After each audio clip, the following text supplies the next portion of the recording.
dunia akan menjadi tempat yang sangat indah kalau semua orang punya sosok safe yang dia bisa menjadi dirinya sendiri dan bisa mendapatkan kenyamanan itu kali ya. Membantu orang adalah my main goal, Kak Bilal. Dan the fact that aku bisa membantu hidup seseorang dengan sangat amat besar tanpa aku sadari, itu sangat berarti sih.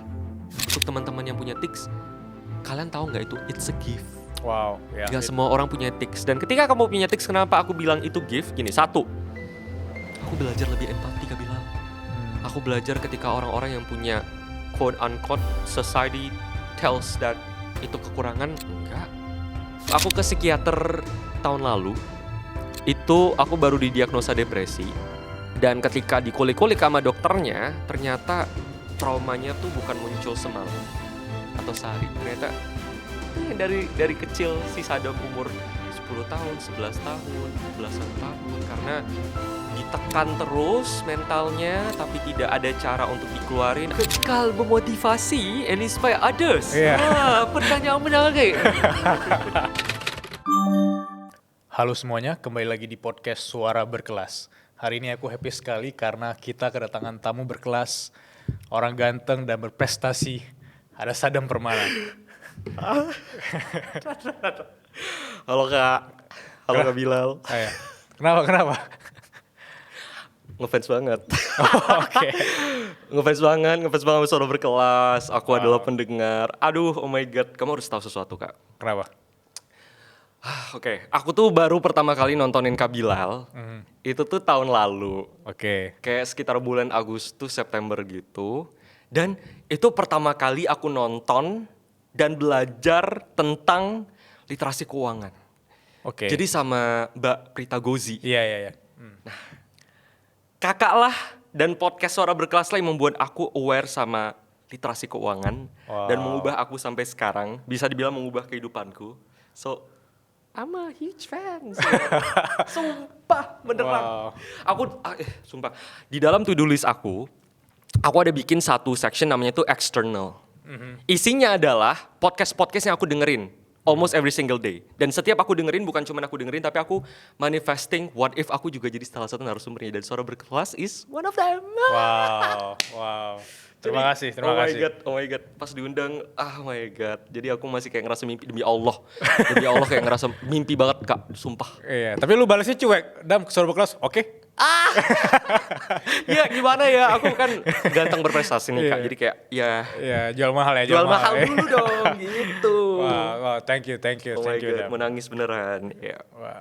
Oke. Gue seneng sekali tuh ketemu orang yang emang ekspresif kayak lu gitu. Karena Masa? gue ngerasa jarang sekali orang bisa mengungkapkan perasaannya. Dan orang-orang yang mungkin mengagumi seseorang, kayaknya dia jarang mengungkapin kalau dia mengagumi seseorang. Iya, mungkin malu-malu ya. Iya, Kalau iya. aku bener-bener kayak, oh my god, demi Allah, aku ngefans banget, Kak.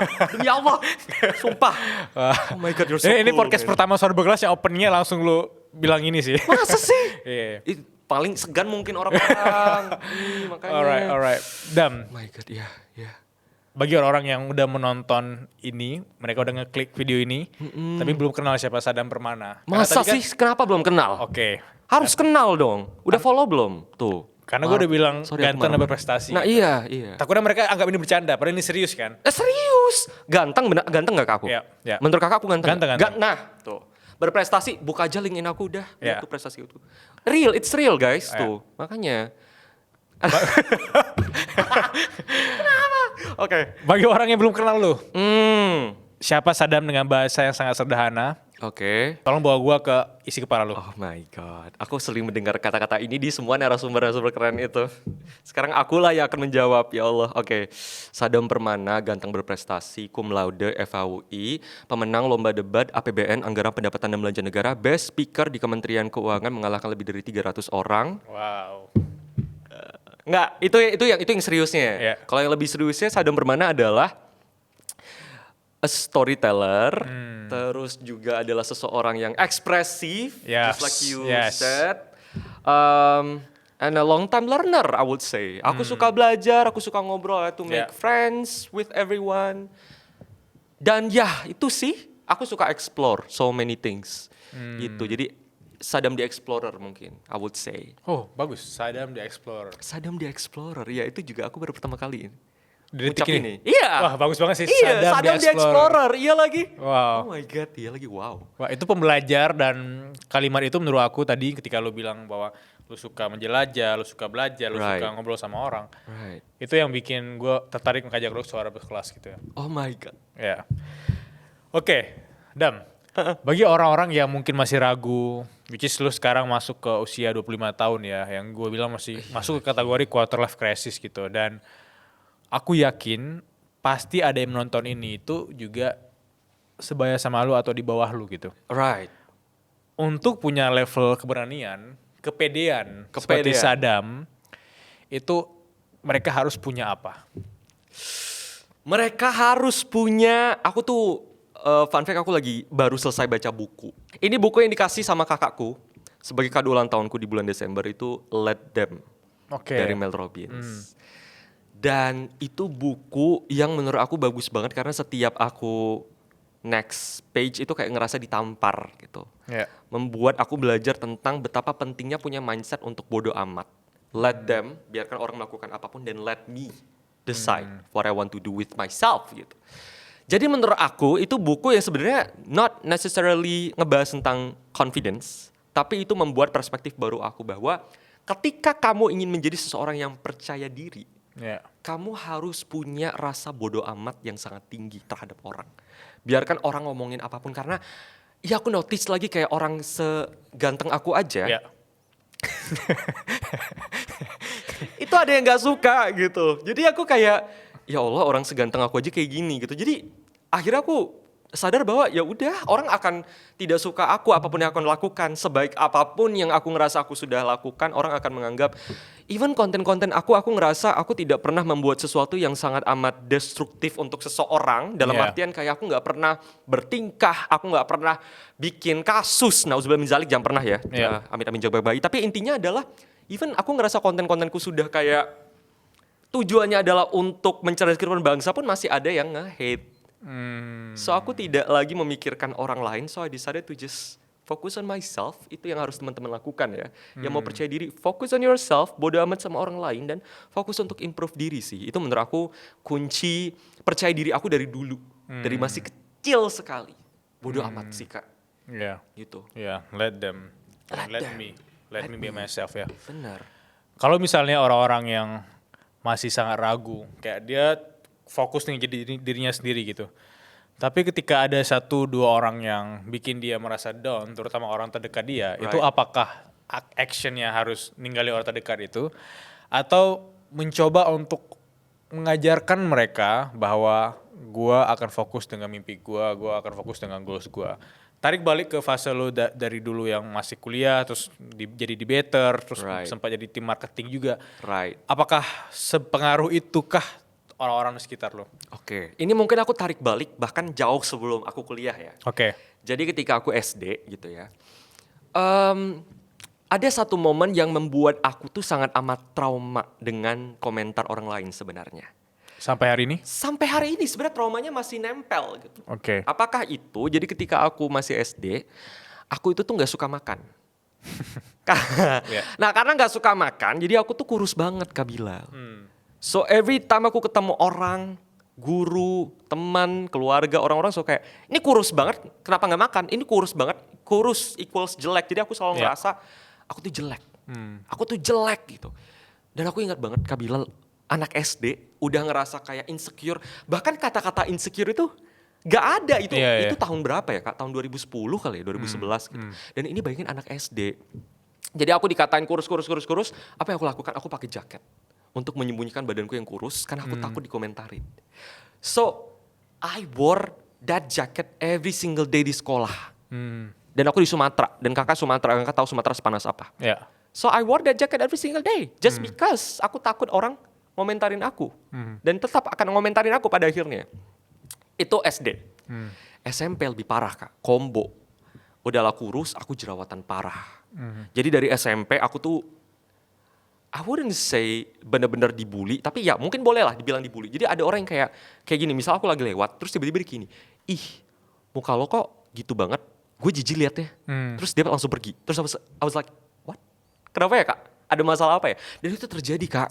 Even di keluarga terdekatku. Makanya ketika kak bilang harus avoid gak? Orang keluargaku sendiri yang gituin. Jerawat nih, jerawat itu. Gitu. Jadi semua orang komentarin jerawat aku. Bener-bener aku tidak merasa ganteng sama sekali. Dan itu membekas di diri aku sampai sekarang. Aku ingat banget dulu tuh pulang sekolah. Bukan pulang sekolah, aku pergi ke sekolah. Pakai masker kak, every single. Jadi kalau SD aku pakai jaket setiap hari. SMP, SMA aku pakai masker setiap hari. Sumpah, aku kasih lihat deh nanti fotonya. Ada gak ya? Kayaknya masih ada deh. Ya. Untuk avoid people, untuk ngelihat jerawatku separah apa. Dan aku nangis. Jadi setiap pergi atau pulang sekolah, aku nangis kak. Karena aku ngerasa, ya aku kenapa emang kalau jerawatan gitu. Tapi orang-orang kayak jerawat, jelek, ini gitu. So itu salah satu yang membuat aku pada akhirnya cukup trauma sampai sekarang. Dan sebenarnya masih dalam proses penyembuhan trauma itu. Tapi aku percaya that's the process, that's life. Dan kalau aku nggak punya pengalaman itu, kayaknya aku tidak bisa nge-treat orang dengan lebih empati deh. Wow, itu bagus. Right? Ya. Jadi aku sekarang punya this level of empathy yang besar untuk tidak melakukan hal-hal yang bisa membuat orang tidak nyaman, membuat orang tidak senang, atau membuat orang tersinggung dengan dirinya sendiri. Aku gak akan melakukan hal itu karena aku tahu rasanya. Aku nangis. Gitu. Wow. Sedih sih kak, jujur. Aku setuju ketika kamu bilang tentang kadang orang-orang yang baik kita temui sekarang, orang-orang yang paling bersyukur kita temui sekarang, dia pernah melewati fase yang berat sekali, fase yang pahit sekali, sehingga karena dia tahu itu pahit sekali, itu berat sekali, dia nge-treat orang lain dengan lebih baik gitu. Karena dia gak mau orang itu juga ngerasain pain yang sama, dengan luka yang sama. Dan maksudnya momen itu beneran mau nangis loh ini guys, Allahu Akbar. Ada tisu gak? Nggak ada ya? Karena sedihnya tuh ini Kak Bilal, I didn't know harus ngomong ke siapa. Karena my mom juga ngelakuin itu, juga kayak komentarin kayak, iya kamu jerawatan gitu. So itu aku bener-bener yang kayak harus ngomong ke siapa ya. Kayak bener-bener, and that's why Kak Bilal, mungkin aku bisa share juga. Aku tuh pengidap depresi mayor. Depresi mayor. Depresi tingkat tertinggi dan terparah. So, aku tuh minum obat tiap hari sampai sekarang Kak Bilal. Obat antidepresan tiap malam. Dan another side of orang ganteng berprestasi. Jadi tiap malam aku minum obat antidepresan. Aku ke psikiater tahun lalu. Itu aku baru didiagnosa depresi. Dan ketika dikulik-kulik sama dokternya, ternyata traumanya tuh bukan muncul semalam atau sehari. Ternyata itu yang dari kecil si Sadam umur 10 tahun, 11 tahun, belasan tahun. Karena ditekan terus mentalnya tapi tidak ada cara untuk dikeluarin. Aku gak bisa cerita sama orang tuaku, gak bisa cerita sama orang terdekatku. Jadi kayak jadi bom waktu sih. Gitu. Jadi I really hate when people bullying others, especially when it comes to physical appearance gitu ya. Karena waduh itu sangat tidak mengenakan untuk didengar dan dirasakan gitu. Wow. Gue merasa sangat penting di sini karena lu berani terbuka di depan gue sekarang tentang depresi mayor tadi gitu. Apa yang aku nggak tahu tentang depresi mayor tersebut? Siapa tahu teman-teman yang nonton ini kayak gue nggak sadar ternyata itu tanda-tandanya. Oke, jadi gini. Aku awalnya tidak mau ke psikiater atau ke psikolog. Karena aku ngerasa mungkin banyak banget yang relate juga ya. Ini Gen Z, apalagi Gen Z. Udahlah, avoidant tuh. Marahin gak orang-orang yang avoidant di sini? Jadi buat para Gen Z yang mendengarkan ini yang avoidant, kalau lo tahu lo ada masalah, jangan ditunda ya, dengerin. Jadi aku tuh avoidant orangnya. Padahal aku tahu, I think there's something wrong with me on the inside. Tapi aku kayak, enggak deh. Aku gak suka divalidasi dengan kekurangan. Ya, tipikal Gen Z yang kayak mau terlihat strong gitu loh, ya kan? Iya. Nah, sampai akhirnya aku mau ngobatin ticsku. I also have tics syndrome yang kayak badannya getar-getar gitu. Nah gitu. Gitu. Tapi lu gak bisa kontrol itu kan? Gak bisa. Sebenarnya bisa. Tapi kalau kita omongin, dia akan keluar. Oh, gitu. Nah, jadi karena aku mau mengobatin ticsku, aku pergilah ke psikiater karena untuk terapi tics. Ketika aku masuk Kak Bilal, aku merasa aku dijebak. Tahu nggak kenapa? Karena ketika aku masuk, aku duduk, misalnya Kak Bilal adalah seorang dokter ya. Duduk, Iya. Dia tanya gini, kamu akhir-akhir ini sedih nggak? Terus aku kayak, kenapa ini bahas sedih? Aku nggak mau bahas sedih gitu. Kenapa? Karena dia bener-bener kayak, apa yang kamu rasakan akhir-akhir ini? Kamu ngerasa sedih nggak? Terus aku kayak, lah dok kan kita mau ngobatin getar-getar saya nih. Nah tiba-tiba kakak tahu apa? 2 menit berjalan, dia nanya 1-2 pertanyaan tuh kayak, tas. Aku nangis Kak Bilal. Aku bener-bener nangis yang kayak, gitu. Akhirnya kayak dia mencatat, dan aku agak sedikit ngintip nih dokter ngapain gitu kan. Soalnya bener-bener wow gitu, terus kayak ada hitung-hitungan, terus dia kayak, oke, kamu itu depresi. Oh kayak, what? Kamu itu depresi mayor. What? Gitu. Jadi kayak, ternyata aku baru sadar bahwa aku punya depresi mayor. Karena jauh sebelum aku didiagnosa depresi mayor, aku itu ada momen ketika aku dilecehkan. Ini jadi kemana-mana ya topiknya Kak Bilal, maaf ya Kak. Gak apa. Jadi all over the place, tapi itulah Gen That's Z. why. Itulah Gen Z. That's why lu di suara berkelas juga I sih. know right, oh my god, tepuk tangan dong, tepuk tangan. Tepuk tangan, hey Adit. Nah, Adit yang ini maksudnya Kak. Ini Iya. sangat nyaman. Gue kayak you're safe to be seen di sini, you're safe to apapun lu lakuin di sini. Aman. Right. Jadi gini, aku cerita ya. Jadi aku dilecehkan waktu event. Jadi aku ingat banget waktu itu ada event kampus yang aku tuh jadi kayak guest star gitulah untuk meng-guide siswa-siswa untuk datang ke booth salah satu kampus. Oke. Oke, jadi aku datang ke situ sebagai guest star. Terus banyak yang ngantri foto, ya karena kan ganteng berprestasi, ya kan? Iya, gue tahu itu. Ya I know right. Nah, terus akhirnya orang-orang itu pada ngantri dan kayak, kak foto-foto banyak gitu kan? Kayak oke, baris ya segala macam. Dari samping ada orang yang mau foto juga. Terus aku bilang ya udah kalau mau foto ngantri aja, aku bilang gitu. Tapi penjaga boothnya bilang gini, bilang aja sama si Sadam, halo sayang, ganteng, foto sama aku dong segala-segala gitu. Pas aku dengar aku kayak udah gak nyaman. Yeah. Kayak maksud lo apa ngomong-ngomong kayak gitu, tapi dalam hati karena aku masih sama peserta yang lain gitu. Yeah. Tiba-tiba dari belakang aku dipeluk sama sosok yang aku waktu itu nggak tahu siapa, aku dipeluk dengan erat. Aku kayak ngerasa aku dipegang pada saat itu gitu ya, bener-bener dari belakang zap gitu. Terus kayak dia mendekatkan badannya kepadaku dan semua orang lihat di situ. Dan kayak langsung kayak sepersekian detik tuh langsung kayak tang gitu, langsung gelap.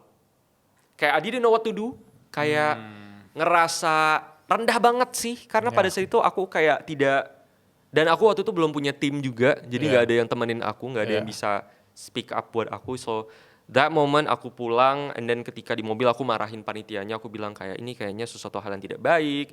And then I confront her, aku bilang dia harus minta maaf ke aku segala macam. I speak up gitu ya di sosial media dan aku dapat banyak banget hujatan Kak Bilal. Banyak banget.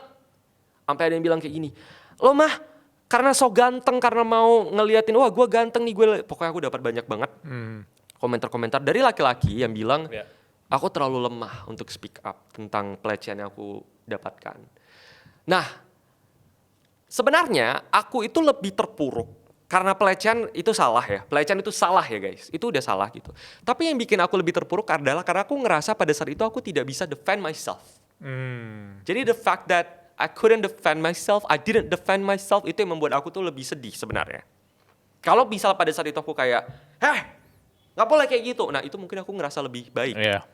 Gitu kan. Nah singkat cerita, aku waktu itu langsung pergi, eventnya tuh 3 hari Kak Bilal.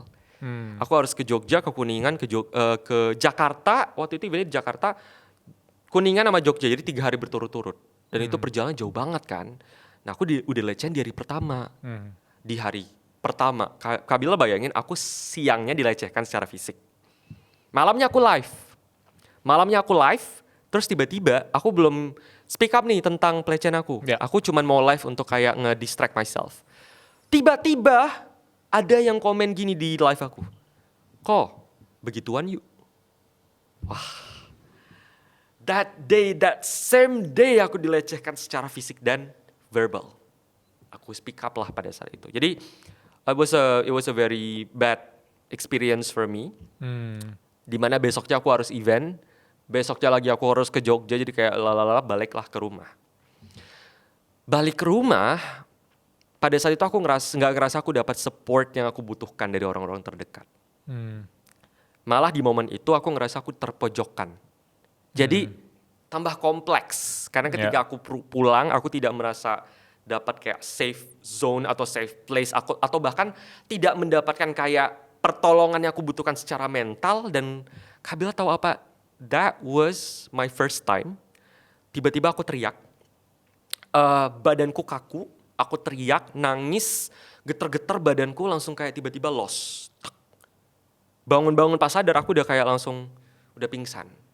Jadi itu kayaknya peak level badanku udah kayak benar-benar nggak bisa terima secara mental dan fisik. Itu benar-benar rasanya kayak mau mati sih, Kak Bilal. Kak Bilal pernah ngerasain itu nggak sebelumnya? Jujur belum sih. Jujur, dan jangan sampai karena aku yakin dan percaya itu again itu nggak terjadi dalam waktu sehari 2 hari. Itu akumulasi dari emosi-emosi yang datang. Dan disitulah aku pada akhirnya kayak oke, mental health is important, penyakit mental is real. Aku baru percaya fully ketika aku adalah orang yang mengalaminya sendiri. Mengerikan sekali, Kak Bilal, momen itu. Dan sometimes masih kambuh. That's why aku masih dalam pengobatan sekarang. Gitu. Wow.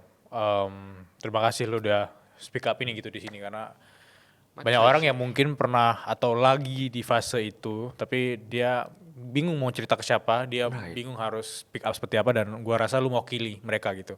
Dan tadi kan kita bilang ke Gen Z avoidant, tapi gue juga menyarankan atau gue juga mau say hi ke mungkin orang tua yang nonton ini gitu. Kadang selama ini kita terlalu sibuk dan kita juga avoidant terhadap anak kita sendiri, dan sebenarnya mereka butuh safe space untuk bercerita, untuk sharing, dan itu menurut gue akar utama ya. Exactly. Dan karena pada saat itu momennya adalah aku cerita, support system yang harusnya menjadi support system yang kayak enggak lah, perasaanmu doang kali, udahlah biarin aja lah.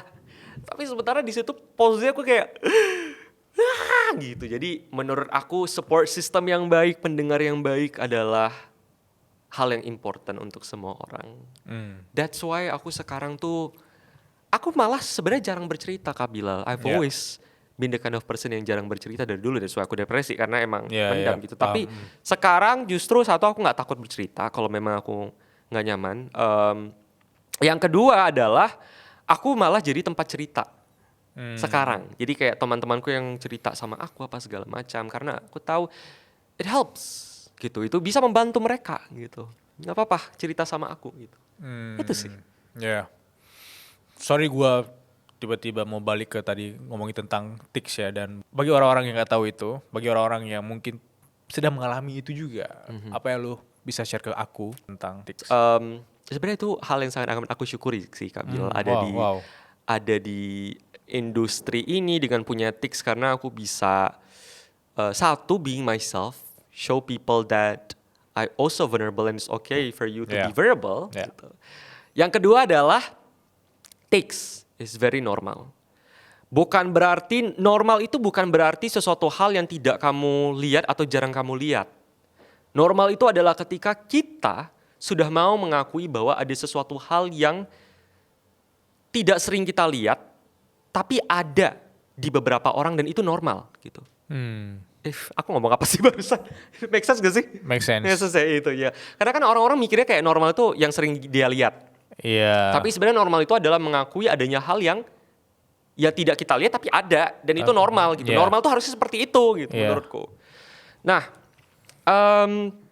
satu tics itu ada, dan untuk orang-orang yang tidak punya tics tapi ketika melihat orang punya tics, gak usah gak usah menjadikan itu sebagai something yang big. Gak usah, jadi kayak biasa aja. Kak Bilal tahu ada yang namanya tics, ada yang namanya Tourette syndrome. Tourette gue pernah dengar, Iya, terus kayak jadi- Billie Eilish ya. Iya, jadi sebenarnya gini, aku lupa termsnya seperti apa, tapi intinya ada yang namanya tuh sampai verbal Tourette's-nya. Kalau Kak Bilal buka video-video ada di US atau di Europe segala macam tuh Tourette's-nya tuh sampai bener-bener yang kayak, kalau aku kan gerakan yang Ya. nggak bisa dikontrol. Ada suara yang nggak bisa dia kontrol. Iya ya. Satu, nggak usah menjadikan it's not a big deal gitu. Nggak usah menjadikan itu sebagai sesuatu yang besar. Itu satu. Yang kedua, biasa aja. Ketika ngelihat hal itu tuh, ya udah biasa aja gitu. Nah itu untuk orang-orang lain yang tidak punya tics. Untuk yang punya tics, nggak apa-apa. Kalian adalah manusia sempurna. Kalian itu sempurna, kalian itu tidak kurang, kalian tidak less than anybody else. It's a gift. At least for me, aku akhirnya sadar bahwa having a tics is a gift, Kak Bilal. It is the best gift ever. Karena aku mungkin mau kasih tahu, karena banyak mungkin yang penasaran gimana sih rasanya punya tics. Ya. Kak Bilal kalau misalnya digigit nyamuk, ini mungkin experience-nya beda untuk Ya, orang-orang lain ya. ya, tapi this is my experience. Kak Bilal kalau digigit nyamuk, gatal nggak? Ya. Pas digaruk, rasanya gimana? Kayak seru aja gitu ya. Kayak lepas gitu, Iya, iya. enak gitu ya, Iya. kayak relief. Itu yang terjadi kalau badan aku getar. Oh. Rasanya kayak lepas, kayak wah gitu. Jadi it's okay, karena kalau misalnya kita tahan terus tuh rasanya tuh kayak nggak nyaman. It's okay. Jadi kayak untuk teman-teman yang punya tics, kalian tahu nggak itu it's a gift. Wow, ya. Gak semua orang punya tics. Dan ketika kamu punya tics, kenapa aku bilang itu gift? Gini, satu, aku belajar lebih empati, Kak Bilal. Aku belajar ketika orang-orang yang punya quote unquote society tells that itu kekurangan, enggak. Aku bisa lebih empati sama orang lain. Dan ketika aku empati sama orang lain, it benefits me so much. Aku bisa jauh lebih bisa berkomunikasi sama orang. Aku bisa nggak gampang tertrigger kalau ada orang yang berbeda sama aku. So in a way, itu bisa lebih sehat secara mental. Karena kan kita mungkin kayak gampang ketrigger sama perbedaan itu ngebuat kita sakit kepala dan sakit hati kan. Ini orang kenapa sih beda sama gue gitu. Ya. Tapi ketika kita udah punya kelapangan hati, kebebasan berpikir, wah hidup itu plong. Dan aku mendapatkan that through tics. Gitu. Wah, Iya. itu buka kacamata aku sekali sih. Kok nggak dibuka kacamatanya? Ya kan itu. Oh kacamata itu maksudnya pikiran. Ya. Gak apa kita buka aja biar gak setengah-setengah kan. Ini buka kacamata aku sekali loh mau lihat. benar. Tapi gini Kak Bilal, sebagai orang yang ganteng berprestasi nih. Ya. Aku kan ganteng berprestasi tapi aku nggak apa-apa being vulnerable dan memperlihatkan itu. Kenapa ada orang yang tidak mau memperlihatkan sisi tidak baik-baik saja? Menurut Kak Bilal gimana? Atau Kak Bilal orang yang seperti itu? Jujur aku dulu sempet kayak menutup atau tidak terbuka terhadap vulnerability aku gitu. Misalnya, aku pernah punya luka terhadap uang kan, which is ketika aku di bangku kuliah, itu aku takut sekali aku nggak ada uang. Right. Karena dari aku di bangku kuliah, aku tuh udah nyari uang sendiri kan. Jadi aku menolak untuk orang tua tuh Membantu. kirim uang ke aku gitu. Jadi waktu aku lagi nggak ada uang, itu aku nutup ke teman-teman aku nggak bilang ke mereka dan aku bingung sekali gimana cara ngutang ya. I see. Iya, akhirnya ada teman dekatku yang udah tahu bahwa aku punya problem dengan uang, tanpa aku minta dia langsung Bantu ya? gua bantu nih. Akhirnya dia salah satu orang yang sampai saat ini nggak pernah aku lupakan. Namanya Walid. Walid, bukan Bukan Walid ya? Namanya Walid. Oke.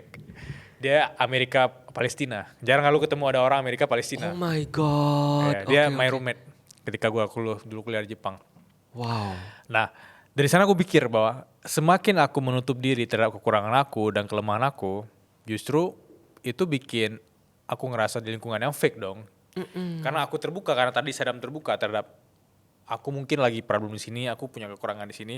Justru kita menyaring orang-orang yang benar menerima kita apa adanya. Justru kita menyaring teman-teman yang beneran mau menemani kita di fase ups and down itu. Gitu. Exactly. Mungkin orang takut ditolak, Dam. Orang takut dijauhi ketika mereka share kekurangan mereka. Iya. Tapi berarti kalau menurut aku ya dari obrolan Kak Bilal tadi, showing vulnerability itu mungkin bisa dilakukan kalau di awalnya dia sudah punya mindset bodoh amat. Jadi kalau misal tadi dia Kabila bilang kayak orang nggak mau terlihat lemah karena takut dijauhi, yang ya which is mungkin dijauhi, dia bodoh amat dengan dijauhi. Yang penting dia kasih tahu problemnya apa, ya nggak sih? Ya. Dan lu pernah di fase itu nggak kayak lu share punya vulnerability, kekurangan, terus lu dijauhi oleh orang-orang terdekat lu? Justru sekarang nggak pernah lagi Kak, sama sekali nggak pernah. Karena aku dulu takut untuk ngasih tahu kekuranganku. Aku dulu pernah sempat berarti ya, juga pernah takut untuk nge-share kekuranganku apa, atau at least admit to myself that aku insecure nih with my acne and all that gitu. Tapi ketika aku jujur, ternyata ekspektasi yang orang-orang mikir aku lemah segala macam tuh udah hilang. Oke. Karena kayak lebih pelong untuk aku keluarin apa yang nyangkut di sini daripada takut terhadap orang lain bakal ngomongin apa. Jadi rasa pelongnya lebih gede daripada rasa takutnya. Mungkin itu yang mungkin orang-orang yang tidak showing vulnerability karena dia tidak pernah melakukan sebelumnya dan dia takut awalnya seperti itu. Awalnya kayak ekspektasinya kalau dia showing vulnerability-nya dia orang akan menjauhkan, tapi sebenarnya dia belum melakukan hal itu mungkin. Ketika dia melakukan hal itu ternyata seperti yang Kak Bilal cerita, akhirnya terbantu kan, dan itu rasanya kayak sangat amat lega. Itu sih. Mungkin aku kenal Sadam kan dari POV ganteng dan berprestasi I know, ya. yes. Ya. Tapi kan gue penasaran loh, behind the scene atau what do you do for fun? Apa yang lo lakukan di luar pekerjaan lo sekarang, di luar kesibukan lo mengajar dan lain? Aku suka banget nonton.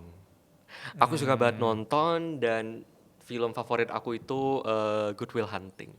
Wow, ya. Jujur juga suka. Jujur itu salah satu film favoritku dan aku tahu kemarin dari Bang Rian yang bikin Jumbo gitu. Aku udah nonton, aku udah aware film itu sejak lama, tapi aku nggak kayak avoided juga untuk nonton gitu. Oke, berarti Kabila belum pernah nonton? Pernah nonton, tapi baru-baru nonton. Oh baru? Iya. Enggak, kenapa Karian kenapa dengan Good Will Hunting? Karena dia bilang kalau di situ ada cerita tentang banyak luka-luka masa kecil yang lu tutupi sampai pas lu gede lu berani bilang sama diri lu sendiri, it's not your fault. Baru Oh my god. itu kayak meledak tuh nangisnya. Pas di situ aku penasaran, oke aku nonton deh. Iya, aku juga menangis lagi. Pas aku Ingat nonton, momen itu, bener, aku selama ini kayaknya memang ingin kelihatan kuat. Iya. Kayak aku avoidance sekali dengan mungkin trauma-trauma kecil di masa laluku. Dan ketika aku ketemu sama orang yang bikin aku sangat nyaman, which is jadi sosok Robin Williams di situ, sosok Sen di situ ada di hidup aku. Namanya Pak Nudi Abdurrahman. Beliau udah meninggal juga kan. Oke. Itu pas aku ngeliat conversation Robin Williams ya dengan Matt Damon itu bikin aku nangis bahwa wow, aku selama ini kayak take for granted itu punya sosok kayak si Sen itu di hidup aku. Benar. Oh, aku jadi nangis lagi loh ini, ya Allah Kabila. Iya. Kita Kenapa lu sorry, itu kayak nyambung sama kita ngomongin tentang topik depresi tadi. Iya. Apa yang lu bisa share dan kenapa lu happy sekali kalau ngomongin tentang film itu, Dam? Oh my god. Kasih tisu beneran kali ya? Udah ada nangis gak di sini? Iya. Ada beberapa. Ada ya, beberapa ya. Iya. Iya. Makasih. Wow. Oke. Good Will Hunting ya gini. Gak apa, Aduh. take your time. Kenapa aku nangis? Karena ini gara-gara Kabila bawain line yang it's not your fault itu loh. Jadi kayak kebawa emosinya dan kebawa jadi keingat filmnya. Aku mau nonton lagi deh. Anyways. Iya. What was your question? Sorry. Kenapa itu relate sama kehidupan lu? Oke. Satu, aku nggak punya sosok itu sebenarnya. Oh. Iya, aku nggak punya sosok yang aku nggak punya sosok yang seperti itu. Jadi mungkin aku nangis karena ternyata butuh ya sosok seperti itu. Iya. Karena aku dari kecil even sekarang gitu ya.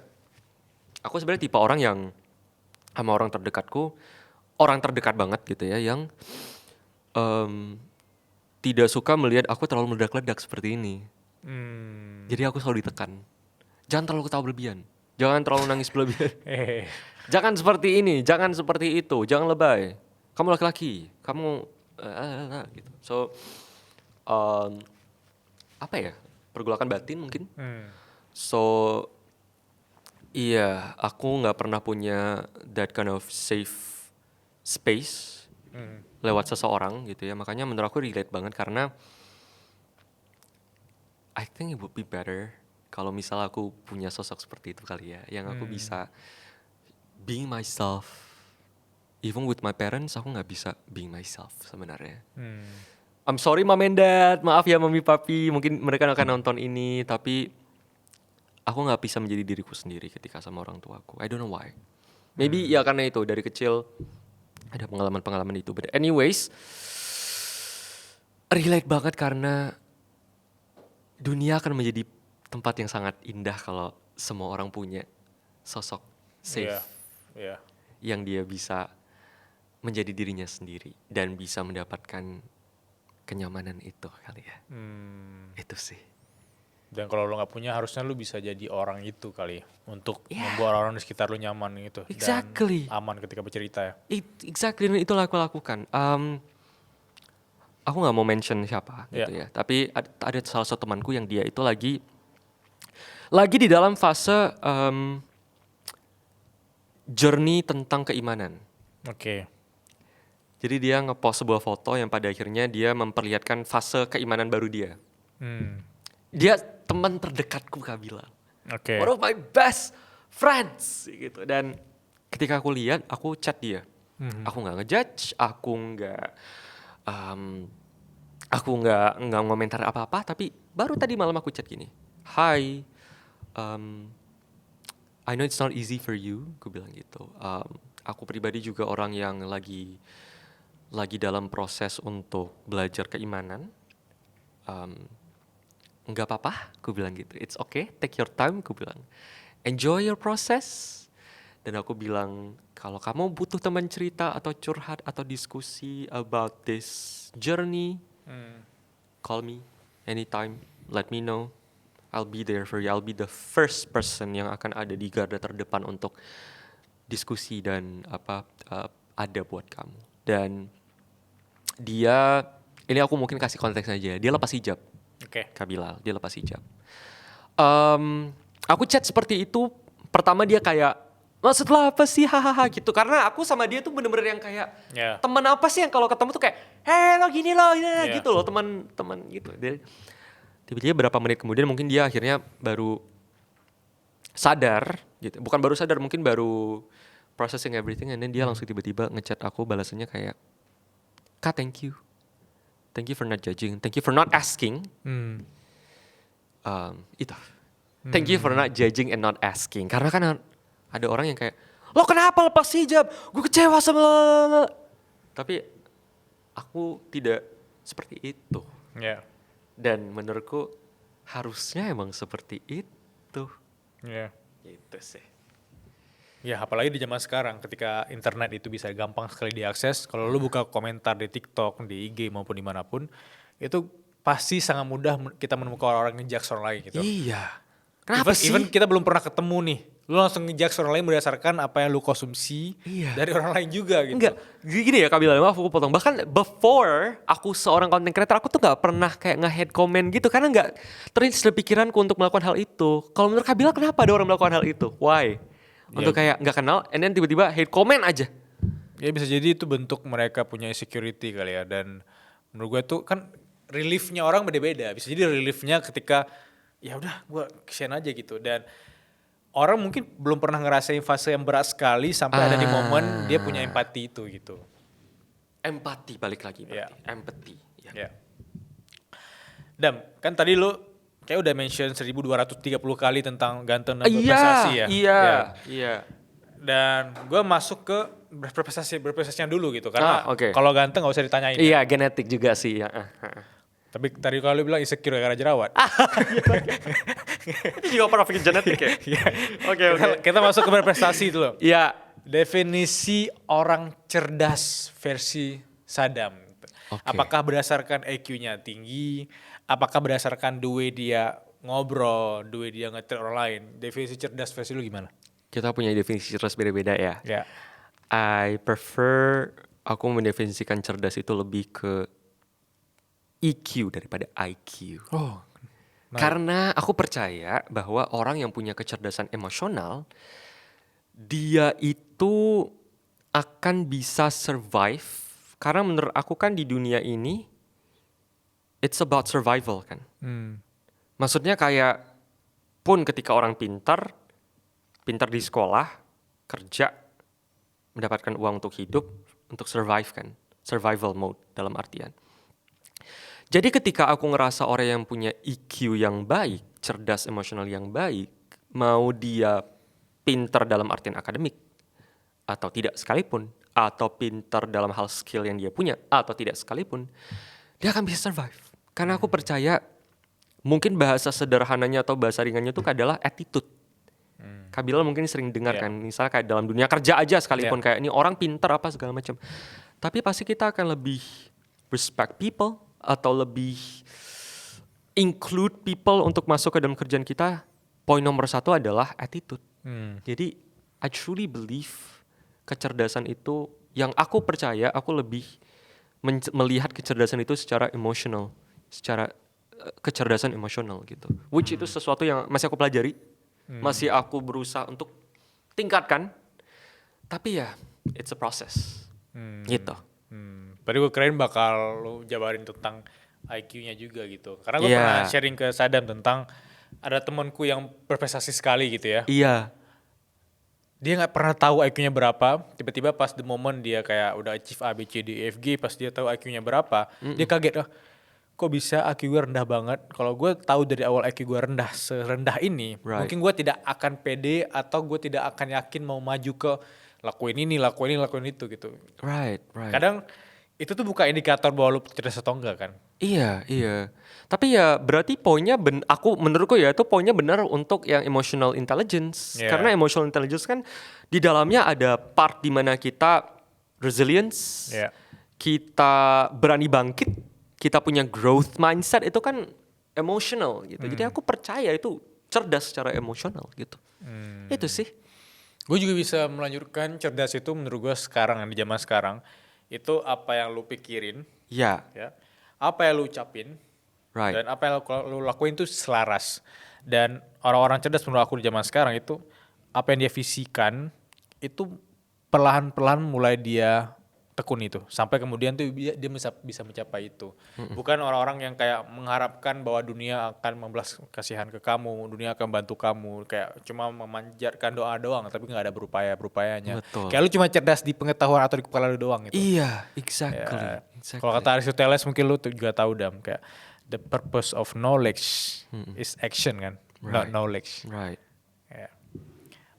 Bagaimana kemudian tagline ganteng dan berprestasi tadi lu ulang-ulang terus gitu, kayak gue nggak paham kenapa lu seyakin dan sepede itu. Apa goalsnya, apa intinya gitu? Oke, apa intinya? Gini, satu, aku ganteng dengan atau tanpa jerawat, dengan atau tanpa badan yang dalam orang-orang bilang ideal atau enggak, aku ganteng. Udah titik, period gitu. Jadi that kind of mindset yang ngebantu aku untuk kayak ya gue ganteng, kenapa? Jadi bukan yang aku ganteng, aku ngerendahin orang lain, enggak. Tapi lebih ke perasaan pribadi atau awareness dalam diri bahwa aku ganteng kok gitu. It's okay gitu. Aku tuh sering banget lihat di kaca kayak, ya lo ganteng banget. Dan itu membuat mood aku naik dan aku bisa produktif dalam satu hari itu. Tapi gini, aku kan konten udah lama ya Kak. Tapi the past this few years, I would say 1 tahun belakangan ini aku emang aktif membuat konten-konten tentang membahas tentang isu-isu sosial, politik, hukum. Karena kan aku Fakultas Hukum Universitas Indonesia cum laude. Catat itu ya. Nah, pintar kan berarti. Susah masuknya sih. Susah masuk banget, susah keluar banget. Nah, parah. Nah, dan bukan hanya masuk UI, aku juga di UI berprestasi, pemenang lomba debat sampai belasan kali gitu. Nah, anyways, jadi aku ngerasa membuat konten-konten edukasi itu adalah sesuatu hal yang memang aku sangat enjoy. Karena satu, I like doing the research progress gitu. Aku suka kayak melakukan riset, aku suka belajar, aku suka menganalisa, and I like to put my thoughts on it. And ketika itu aku masukkan ke dalam sebuah konten dan konten itu diterima, and then orang diskusi, itu amazing sekali rasanya. Dan menurut aku tuh harusnya seperti itu yang rame. Rame, belum 1 juta. Doain dong Kak Bilal 1 juta followers. Amin. Semoga abis ini 1 juta ya. Di IG ya? Di IG, di TikTok ya semoga 1 juta juga. Anyways, Amin. aku ngerasa ada satu momen tiba-tiba di TikTok itu penontonnya dikit. Penontonnya even gak nyampe 10.000. Marah dong aku. Aku kayak, ini tuh kalian itu maunya apa sih? Maunya mencerdaskan kehidupan bangsa atau tidak? Gitu. Aku marah lah, aku buka. Tiba-tiba aja di TikTok aku buka gini. Guys, aku bilang gitu. Ini udah ada orang ganteng, aku berprestasi. Kenapa kalian gak nontonin aku guys? Ada kamera gak? Aku lihat kemana? Sini. Ini ya. Yeah. Aku tuh udah ganteng, berprestasi, FHUI, cum laude, ya. Aku membuat konten-konten mencerdaskan kehidupan bangsa. Kenapa kalian gak nonton? Kenapa aku belum 1 juta followers? Kenapa penontonku minimal 1 juta penonton dong? Kenapa kalian? Nah, aku marah-marah. Yeah. 3 juta penonton Kak di konten itu. Tiba-tiba orang-orang kayak iya tahu ya ganteng, iya tahu berprestasi. Terus aku kayak, apakah aku telah meng-create sebuah tagline untuk diriku sendiri? Dan tiba-tiba aku langsung bikin lah konten-konten. Gue tuh orang ganteng berprestasi, lo lihat nih piala-piala gue, aku bilang gitu Kak. Lo lihat nih LinkedIn gue apa segala macam. Naik kontennya. Jadi saya pikir oke, harusnya saya menjadikan itu sebagai tagline, tapi tujuan utamanya adalah jelas untuk konten-konten aku yang mengedukasi itu tetap naik. Oh. Gitu Kak Bilal. Iya. And it works, really works. Especially on TikTok ya. Apa yang menurut lu itu worse gitu? Apakah karena orang-orang itu kayak, wah ini orang narsistik banget ya? Atau ini orang I kayaknya... don't care orang mau bilang aku narsistik, but it's true right? Itu. Maksudnya true-nya ganteng dan berprestasinya. Gitu. But anyways, apa yang membuat aku pada akhirnya percaya itu works adalah satu, kontenku tiba-tiba naik. Ya. Kedua, aku akhirnya membuat konten speak up, naik juga akhirnya. Tapi lu tetap pakai tagline ganteng dan berprestasi? Enggak. Oh. Jadi kalau konten yang serius, aku kayak ya udah aku ya being serious. Gitu. Tapi besoknya aku ganteng prestasi lagi. Tapi naik lagi, jadi kayak saling ngebus. Kemarin aku tuh, jadi tagline ganteng berprestasi, lalalala.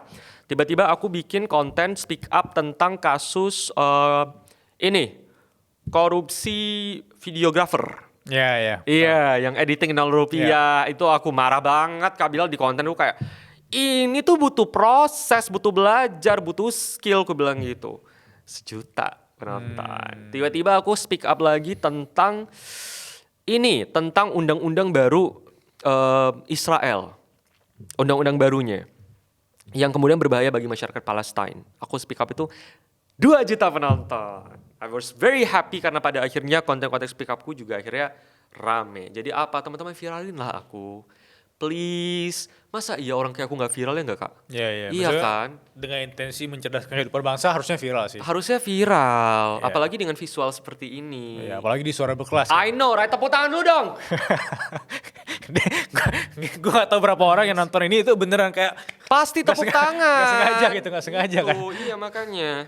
Apalagi ibu-ibu ya. Iya. Gitu. Dan yang bikin gue happy sekali bikin podcast Suara Berkelas yaitu doa-doanya. Jadi di komentar itu banyak orang doa-doa kayak ini mungkin di podcast Bareng Sadam gue doain Bilal Mas Sadam itu sehat terus, sukses terus dan siapa tahu ini bisa jadi sedekah jariah. Itu udah gue terima jutaan kali dan menurut gue mungkin gue masih happy dan bersyukur sampai hari ini masih sehat itu karena doa teman-teman sih dan ya I think itulah privilege yang dimiliki kita mungkin kreator edukasi, kreator yang ingin mencerdaskan kehidupan bangsa. Jadi niat kita harus berakar dari sana dulu gitu. Kak, aku nangis lagi loh. Oh iya. Tisu kita udah habis ya? Ambil tisu toilet, nggak bercanda.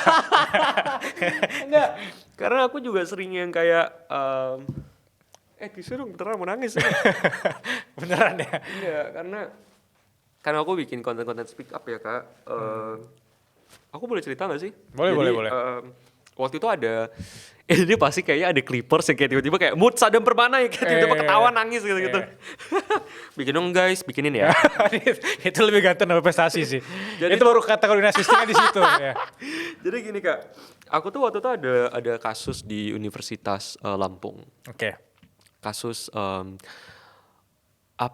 ospek organisasi Mapala. Jadi anak-anak mahasiswa barunya tuh sampai ada pembulian fisik yang membuat ada salah satunya meninggal. ada banyak korban, salah satu yang meninggal, salah satunya itu dikeluarin dari sampai keluar, bukan dikeluarin, tapi karena dia nggak kuat dia keluar dari kampusnya. Tapi dia salah satu korban itu viral banget, viral banget. Dan aku bantu kawal kasusnya sampai follow-followan, koordinasi sama Instagram resmi dari perhimpunan untuk mengawal kasus ini di Unila gitu ya. Di bulan puasa baru banget kemarin itu ada satu orang yang tiba-tiba datangin aku. Kak Sadam gitu. Hai gitu. Kakak makasih ya, kakak ingat aku nggak? I was like, what? Siapa ya? Gue bilang gitu. Terus dia bilang kayak, kakak pernah viralin aku. Terus aku, wuset, gue kan viralin hal-hal yang ini yang bermasalah aku viralin gitu. Terus aku kayak, lah berarti kamu dalam hatiku. Kenapa? Kasus apa nih? Terus dia bilang kayak, kakak aku korban salah satu kasus di Unila. Thank you udah bahas kasusku. Terus aku bilang, no thank you, udah survive gitu. Terus dia bilang kayak, kakak aku jadi masuk UI sekarang. Wow. Thank you so much. Boleh foto bareng gak? Boleh dong, gue bilang gitu. Sampai rumah aku nangis. Wow.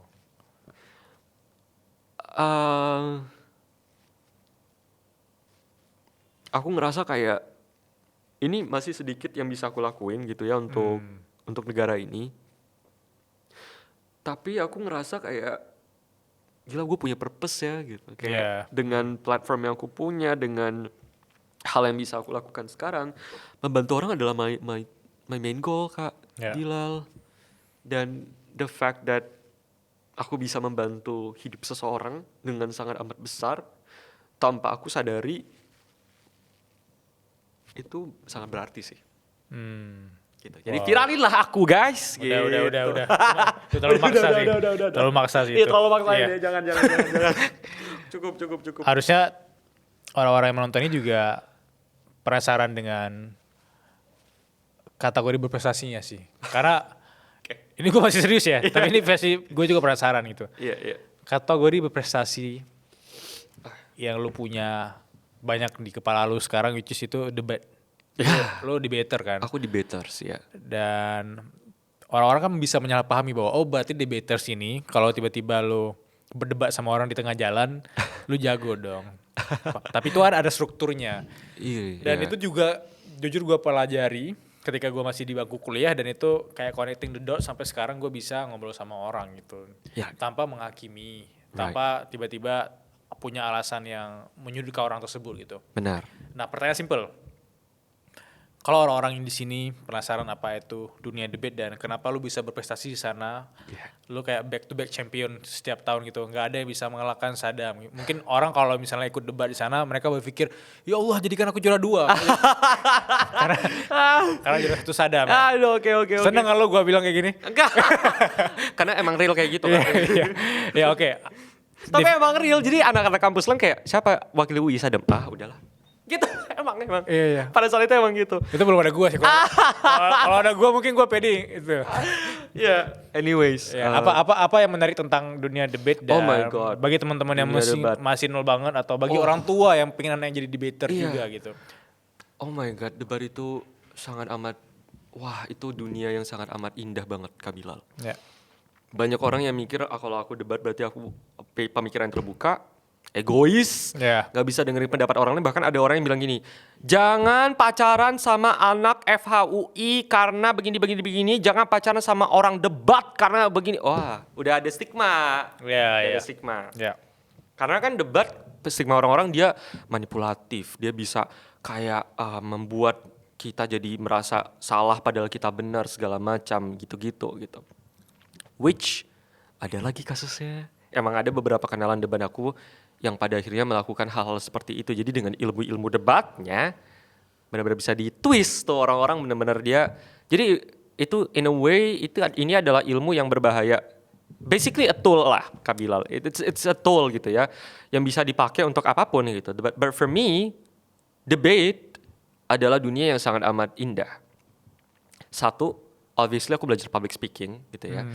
Karena dalam waktu 5 menit, 3 menit, 5 menit, atau 9 menit, kita dituntut untuk bisa memberikan argumentasi tentang kenapa kita setuju atau nggak setuju tentang suatu hal, berhadapan dengan orang, memberikan bidasan, memberikan interupsi, memberikan argumentasi, mekanisme, pokoknya public speaking kita terasah. Satu.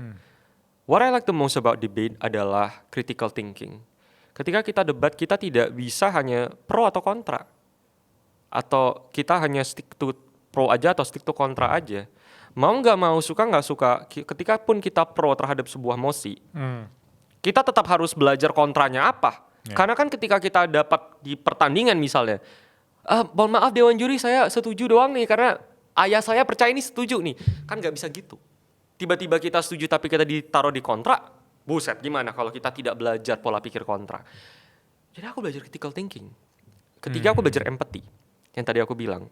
Walaupun aku pro, aku tetap harus tahu kontra itu apa. So, to give you guys context, lomba debat itu adalah kita akan diberikan mosi. Mosi itu adalah topik yang diperdebatkan. Contohnya, Dewan ini percaya Suara Berkelas adalah podcast terbaik se-Indonesia. Amin dong. Amin. Ya. Gitu ya. Soalnya tadi udah percaya, jadi... Iya benar, udah gak perlu didebatin lagi. Nah tapi, walaupun Kabil percaya itu pro, Kabil tetap harus tahu kontranya apa. Karena ketika itu ya, konteksnya kan Suara Berkelas adalah podcast terbaik se-Indonesia. Kita debatin lah, let's say Kabilal kontra. Aku pro, ya udah aku akan memberikan argumentasi kenapa podcast ini terbaik se-Indonesia. Kak Bilal on the other hand akan ngomong podcast ini tidak terbaik di Indonesia. Tapi se-Asia Tenggara. Bisa itu salah satu pola pikirnya bisa karena kan mosinya se-Indonesia doang. Bisa. Nah, ya kan kita jadi belajar, aku jadi belajar empati. Yang ketiga, yang keempat belajar problem solving karena debat itu mungkin orang-orang mikirnya kayak debat itu debat kusir. Kan ada tuh yang kemarin baru viral. Ya, marah-marahin profesor loh. Crazy. Ya intinya debat itu nggak boleh seperti itu. Kita dituntut untuk sopan. Kita dituntut untuk debat itu bukan amarah, tapi mencari solusi dari mana yang paling dari mekanisme yang paling efektif. Jadi debat itu mencari solusi. Jadi bukan hanya pro bilang, podcast Suara Berkelas terbaik di Indonesia, and then kontra bilang, podcast Suara Berkelas tidak terbaik di Indonesia, tapi yang kita perdebatkan sebenarnya lebih daripada itu. Yang kita perdebatkan adalah solusinya apa nih dari sebuah permasalahan. Jadi aku belajar problem solving di sana. Other than that, skills yang aku kembangkan juga, aku belajar skills menulis, aku belajar skills time management, aku belajar skills teamwork. Karena itu bertim ya debat itu, aku juga belajar tentang skill acting. That's why aku mau banget jadi aktor. Ya, karena kita harus terlihat seperti kita tahu dan kita mampu dan kita paham, even though kita hanya tahu materinya dalam waktu 5 menit doang, gitu. Tapi kita harus terlihat tahu dan kita terlihat berkelas. Itu menarik. Jadi ada banyak banget skills yang dipelajari. Dan bukan hanya itu, setiap topik yang dapat baru, aku belajar ilmu baru. Aku belajar tentang keuangan. Seperti yang tadi aku udah sampaikan, aku kan public speaker terbaik nomor 1, mengalahkan 300 orang. Aku ngalahin teman-teman dari STAN loh, Kak Bilal.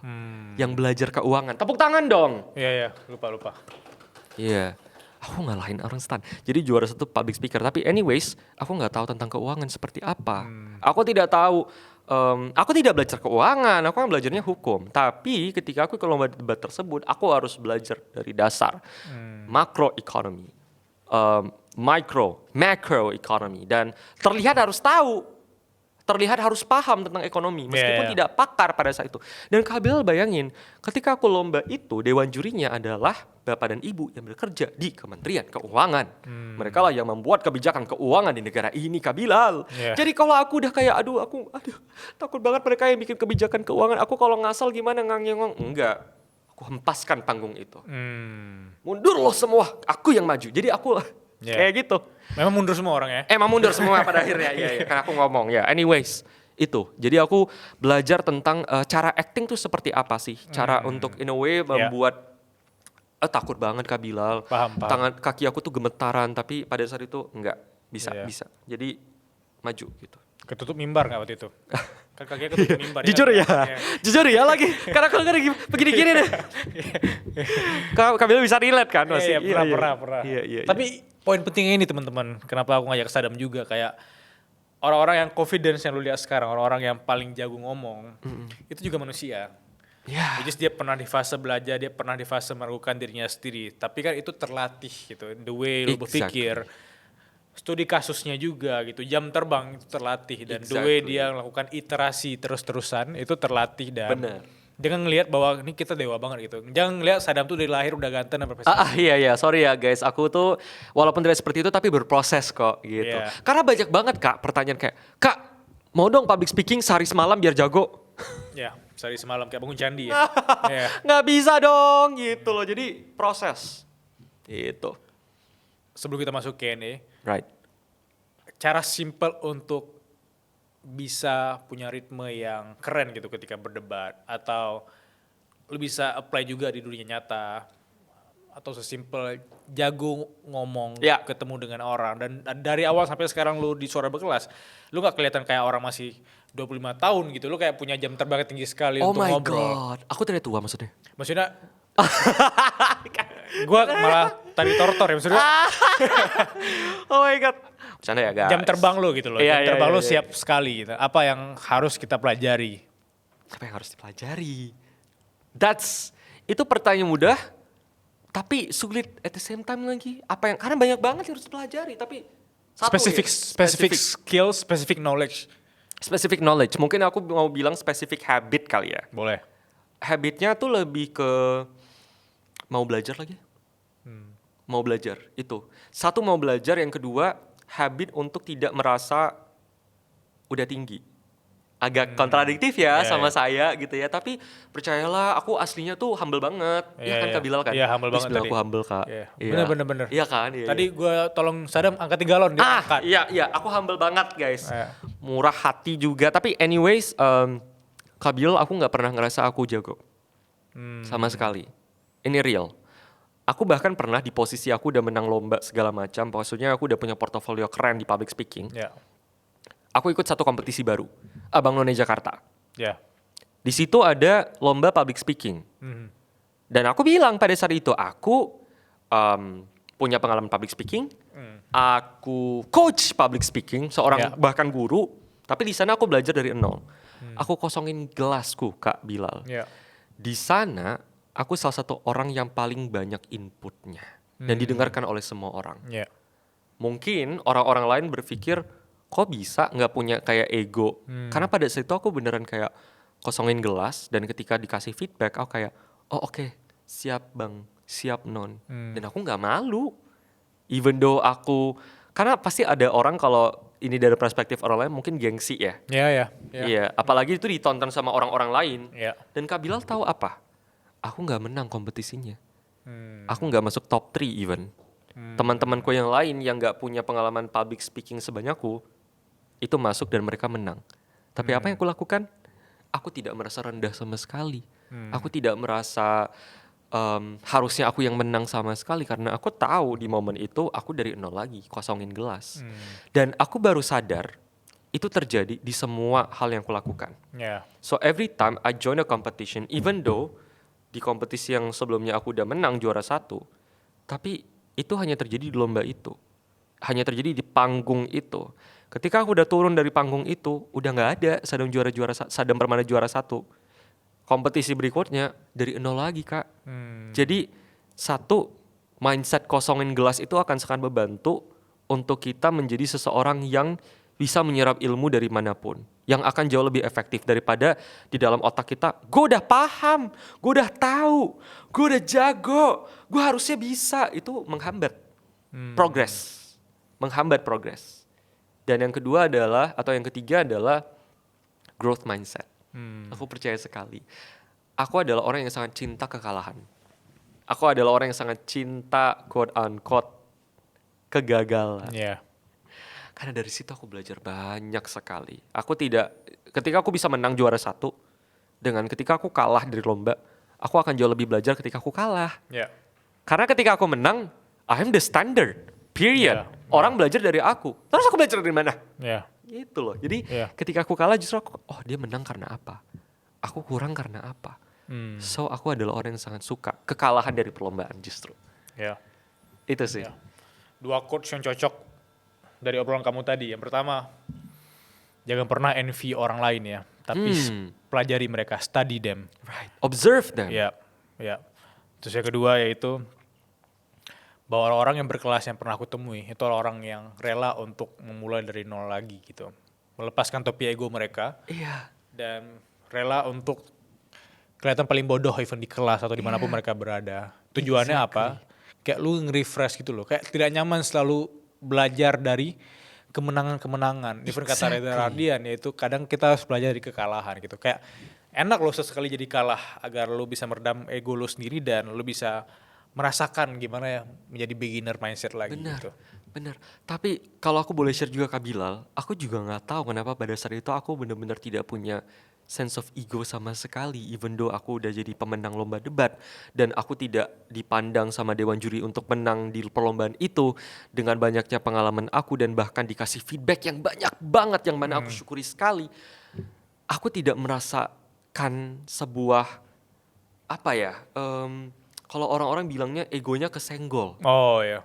Aku nggak sama sekali.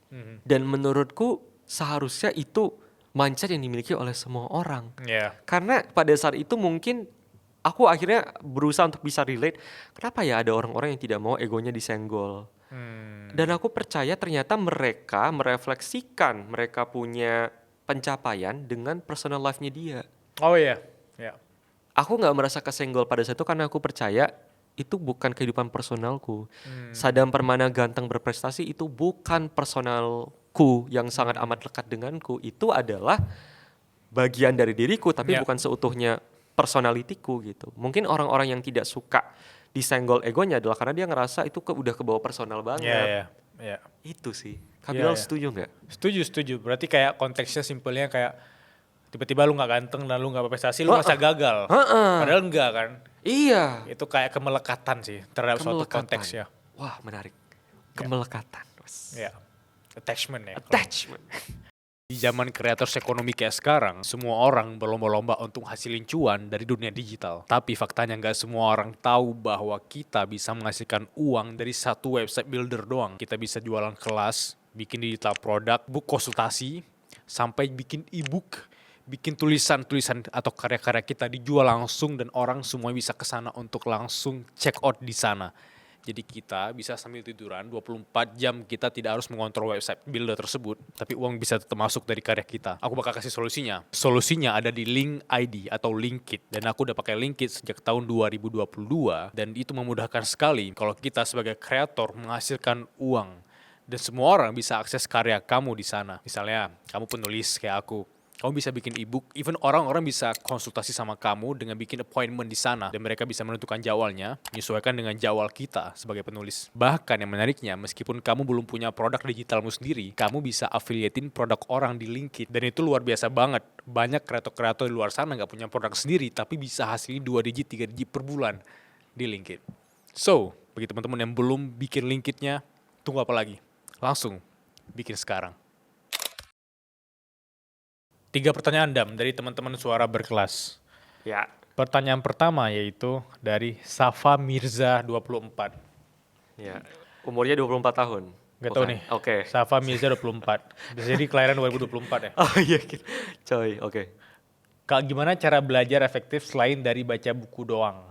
Kak ada HP itu, tapi HP ku nggak mendukung untuk belajar. Ada tips simple nggak dari Kak Sadam? Coba bilang nggak mendukung. Oh mungkin di HP-nya kali ya. Bisa jadi ya. Iya. Gak tahu ini pertanyaan dia. AI.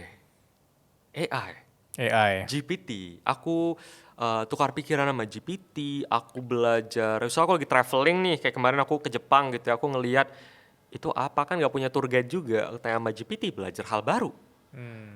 I actually learned English through GPT. I don't have any friends for me to talk in English. So I use GPT as my friend to talk in English. Dan it works. Yeah. Aku ngerasa my English improve so much gitu sejak aku belajar bahasa Inggris dengan GPT. Jadi AI sih. Bahkan aku sering nonton podcastnya Jay Shetty. Salah satu episode yang ngebahas tentang AI. Kalau kamu tahu gimana cara pakainya itu akan jadi sebuah superpower yang akan kamu miliki karena orang cenderung pakai AI cuman supaya oke, AI kasih resep bikin kue ini nih. Ya. Atau ya sesimpel kayak aku kayak AI jelasin dong itu gedung apa.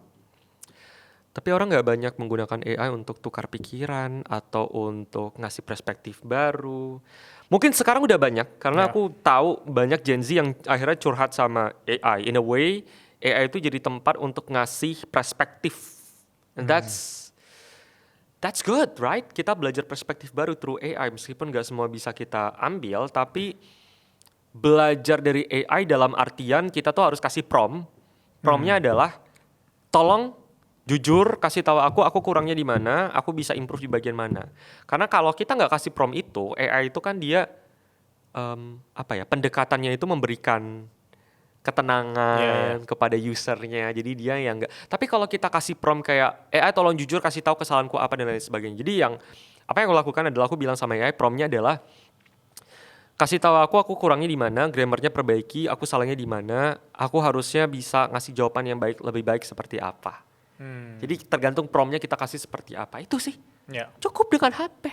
Dan gratis juga kalau kita nggak mau update yang Pro.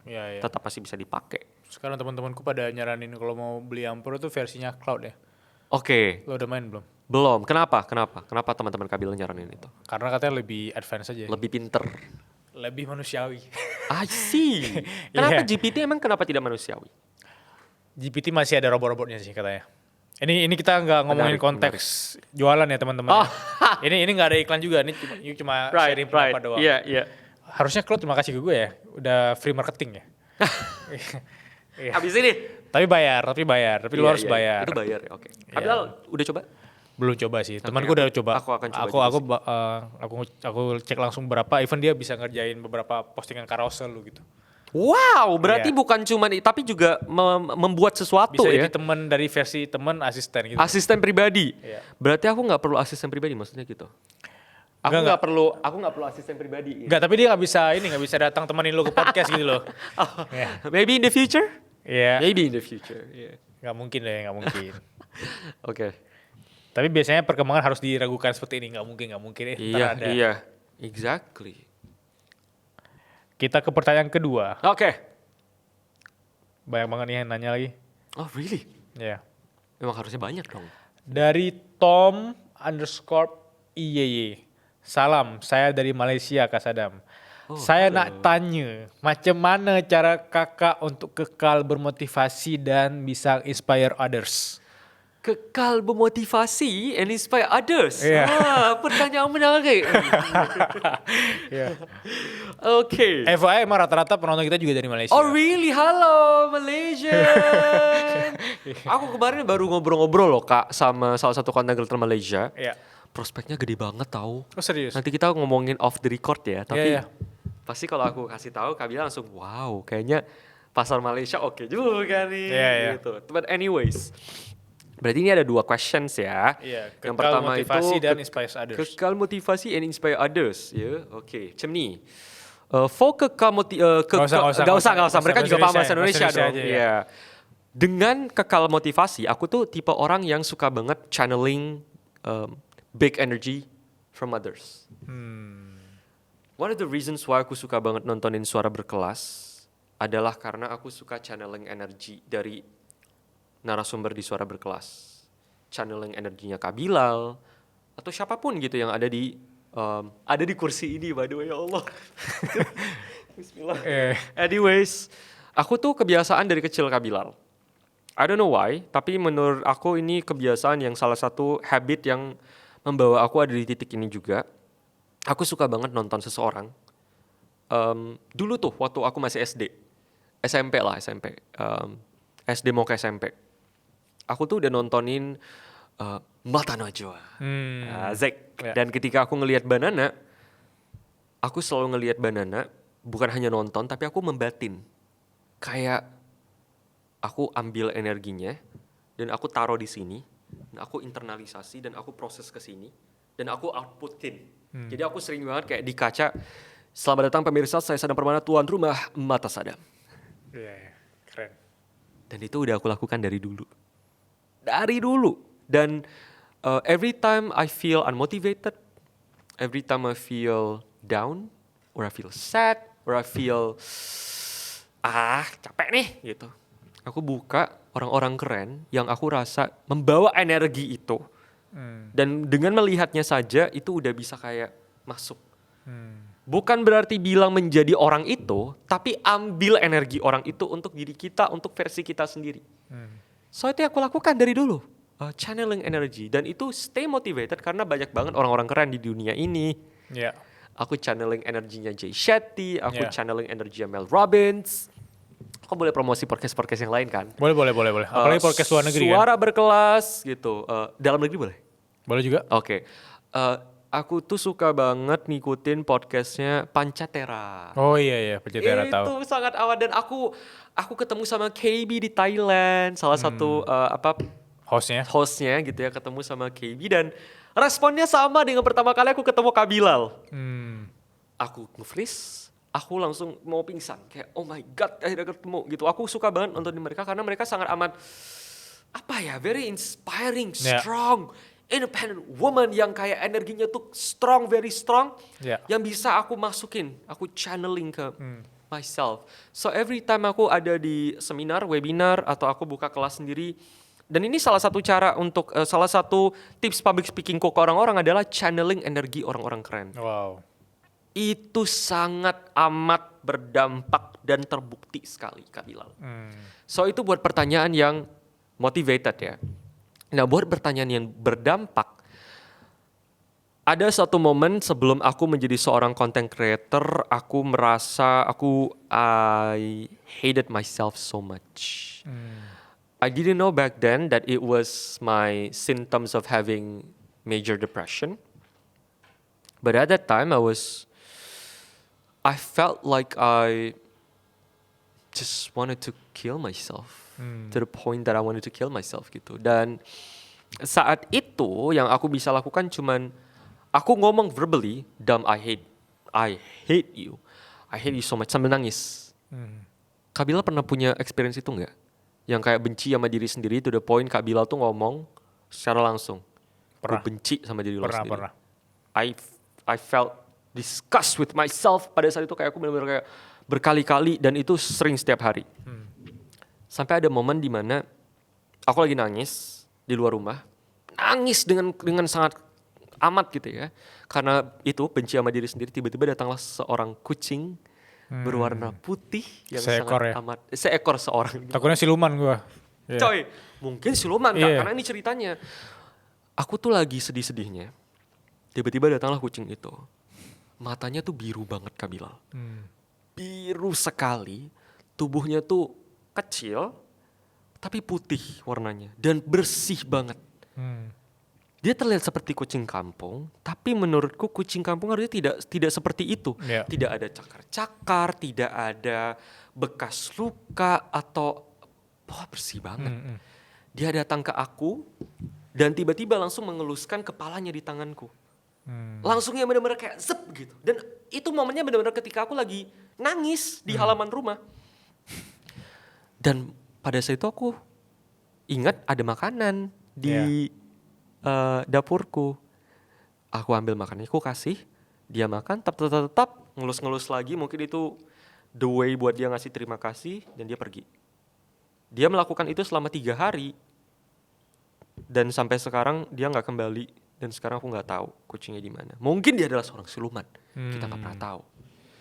Anyways, kedatangan dia membawa satu reason di hidup aku, bahwa aku ada di dunia ini untuk membantu siapapun makhluk di dunia ini.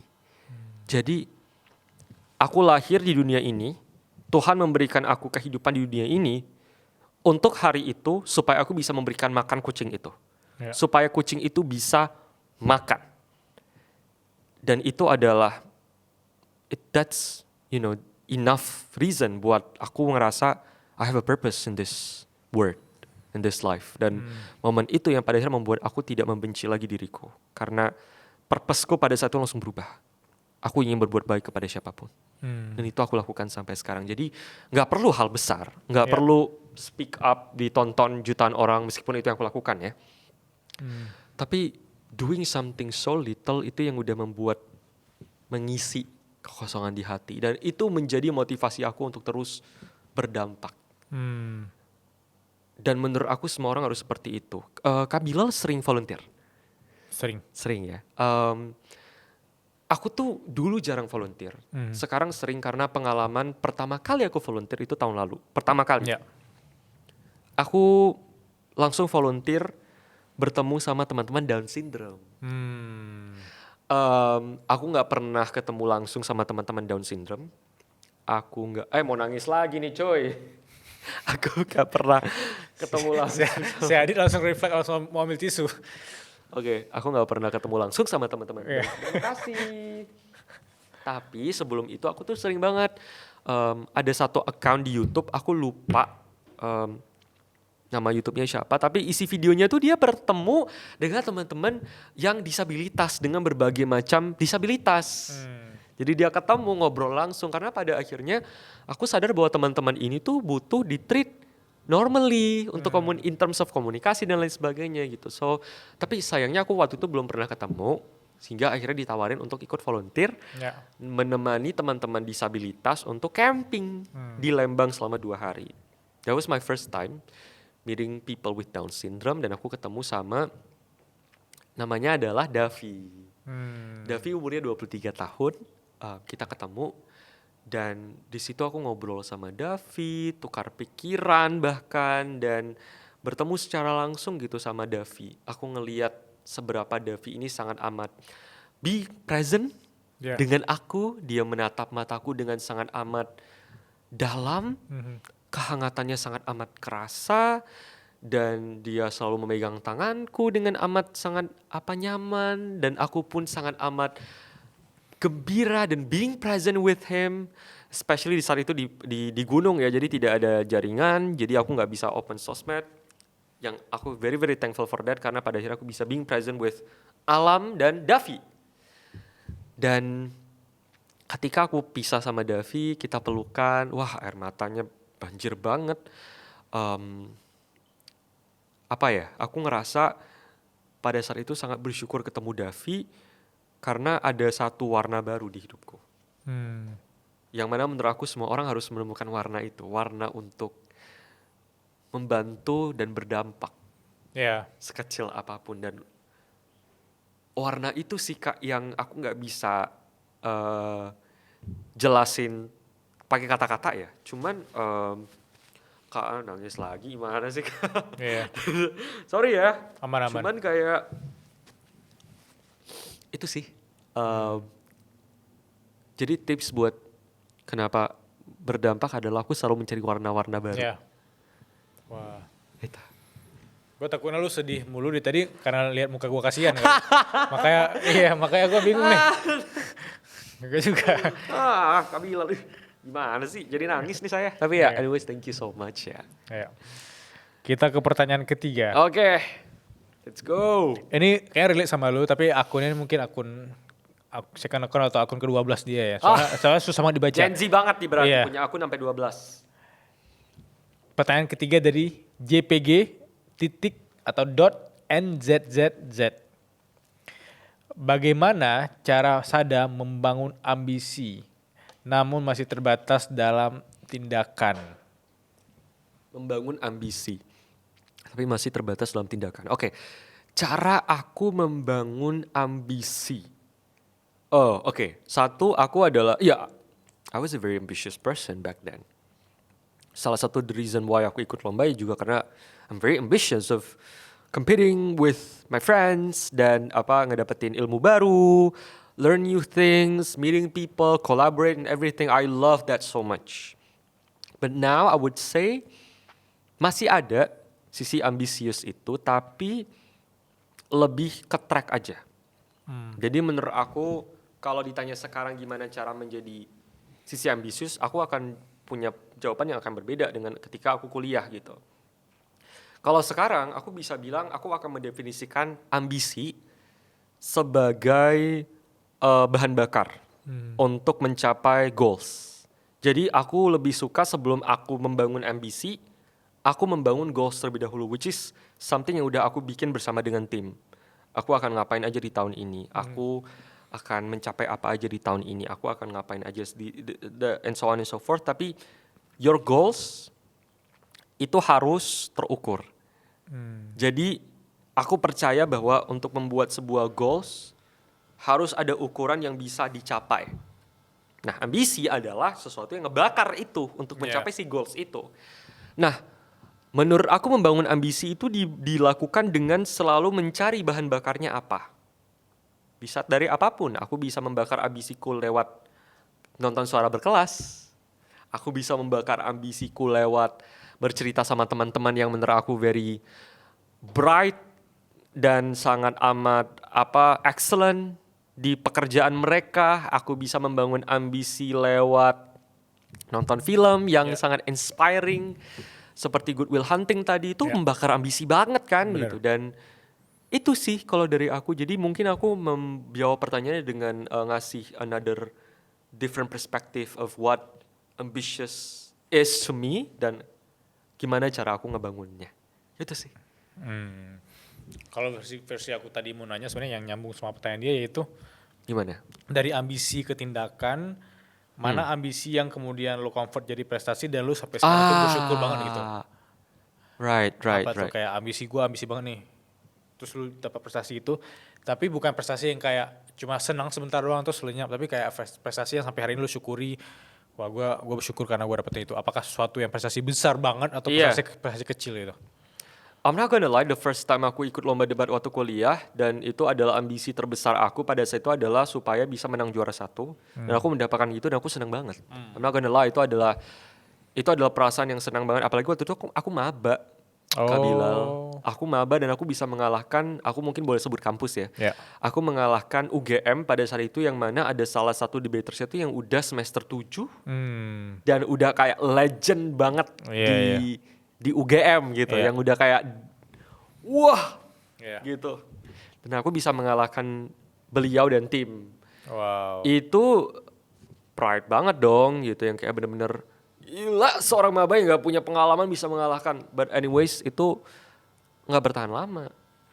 Cuma di momen itu aja dan membangun ambisinya itu pada saat itu tuh justru pada situ nggak ada lagi Kabil. Kita tuh sama tim, aku bener-bener kayak ya udah kita nothing tulus ya. Kita kayak ya udah kita have fun aja ya. Tapi lebih ke membangun ambisi pribadi aja sih. Jadi aku nggak bisa jelasin true words, tapi lebih ada di dalam kayak bisa nih. Bakar, action gitu. Nah, sebenarnya ambisi untuk menang sama ambisi untuk bisa melakukan yang terbaik itu two different things menurutku. Kalau ambisi untuk menang, aku tuh sebenarnya nggak punya banget. Tapi ambisi untuk aku bisa do the best dari versiku pribadi itu selalu muncul. Selalu muncul dan munculnya itu selalu ketika di tempat. Ketika kayak aku udah maju di atas podium, mic udah on dan kayak baik pembicara berikutnya. Adalah aku. Duar. Muncul tuh langsung. Tep. Sembari ketika aku debat. Atau ketika aku menyampaikan my argumentasi gitu. Itu yang sebenarnya masih aku keep sekarang. Jadi mungkin itu perbedaan definisi ambisi menurutku sama Kak Bilal atau orang-orang lain. It's okay buat agree to disagree. Tapi aku lebih percaya bahwa ambisi yang sehat itu ada di dalam. Tidak yang langsung levelnya 100, tapi dibangun dari 10, ke 15, ke 20, ke 25, ke 30. Dan tidak bisa dipakai dengan kata-kata hanya karena cuman hati dan pikiranmu yang berjalan. Yang membakar itu dibakar dari sini dan diinternalisasi serta dilakukan tindakannya lewat sini. Dan dikasih outputnya lewat apapun itu. Through words, through speech, through speeches, through actions and everything gitu. Dan confidence bisa lahir dari sana juga. Exactly. Confidence itu dia. Bener. Terakhir Dam, yang menurut gue nih penting sekali. The worst advice yang pernah kamu dengar. Kamu laki-laki nggak usah terlalu lebay banget. Kamu laki-laki nggak usah terlalu gembira banget, senang-senang banget, sedih-sedih banget. Nggak usah nangis-nangis banget. Nggak usah nangis even. Kamu laki-laki nggak usah expressing your feelings, your thoughts, your emotions. Kamu laki-laki nggak usah lembek. Iya. Kamu my god, aku capek banget ngedengerin nasihat itu dari dulu. Jadi aku melihat nasihat itu sebagai suatu hal yang karena aku mendapatkan nasihat itu dari aku kecil, ada part di sisi aku yang ketika aku mau, let's say aku menangis ya, sekarang mungkin udah lebih nyaman buat aku ngeluarin aja gitu. Tapi ada momen dimana ketika aku expressing my feelings too much, ada di dalam diri aku tuh yang kayak automatically kayak nyuruh berhenti. Kayak tiba-tiba lagi berusaha untuk gini, tiba-tiba kayak gitu. Kayak cepat diredam gitu, which is not good menurutku, karena emosi itu kan harus disalurkan, dilepaskan gitu. Jadi that's the worst advice yang aku pernah dapatkan lagi, Kak Bilal. Karena kamu laki-laki, kamu nggak boleh expressing your feelings too much. Apa itu too much? Emang ada parameternya, ada kadarnya gitu ya. Semua orang kan punya their own ways of expressing themselves gitu. Dan aku mau revisi tuh.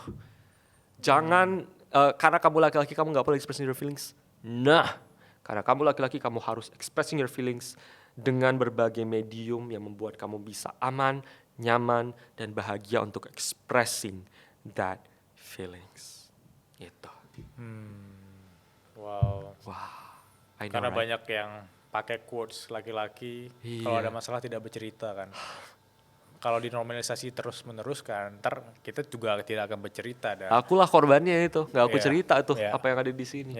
Dan that's why banyak laki-laki kemudian menghadapi depresi itu, dan sebenarnya itu juga akan berdampak ke wanita atau orang di sekitar dia. Exactly. Karena we never know, tiba-tiba meledak dan tiba-tiba kita lempar sampahnya ke orang terdekat kita dan malah jadi kasihan jadinya. Exactly. Terima kasih banyak Sadam Permana udah ke Suara Berkelas. Aku happy sekali bisa dengar banyak hal dari kamu. Aku ya happy banget loh. Ya. Ini kita lempar-lemparan puji nih. Kita lempar-lemparan ya. Aduh. Oke.